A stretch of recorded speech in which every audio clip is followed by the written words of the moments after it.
আপোনালোকে জানে অসম চৰকাৰে নতুন এছঅ'পি ইতিমধ্যে পাব্লিছ কৰিছে বিদেশী বহিষ্কাৰ বিতৰণৰ ক্ষেত্ৰত।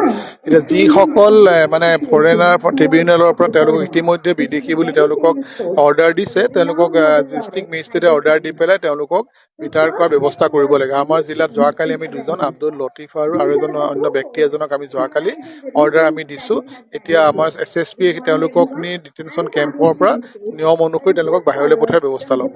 এটা কণ্টিনিউৱাছ প্ৰচেছ এটা ইনভেষ্টিগেশ্যন চলি আছে, বৰ্ডাৰ পুলিচে কৰি আছে, অন্যান্য ধৰণৰ এজেঞ্চিবিলাকে কৰি আছে বা বহু কেছ ইতিমধ্যে ফৰেনাৰ ট্ৰিবিউনেলত চলি আছে। যেতিয়া ফৰেনাৰ ট্ৰিবিউনেলে ৰায় দিয়ে আমি লগে লগে তাৎক্ষণিকভাৱে আমি তাৰ ওপৰত ব্যৱস্থা ল'ম। আপোনালোকে জানে অসম চৰকাৰে নতুন এছঅ'পি ইতিমধ্যে পাব্লিছ কৰিছে বিদেশী বহিষ্কাৰ বিতৰণৰ ক্ষেত্ৰত।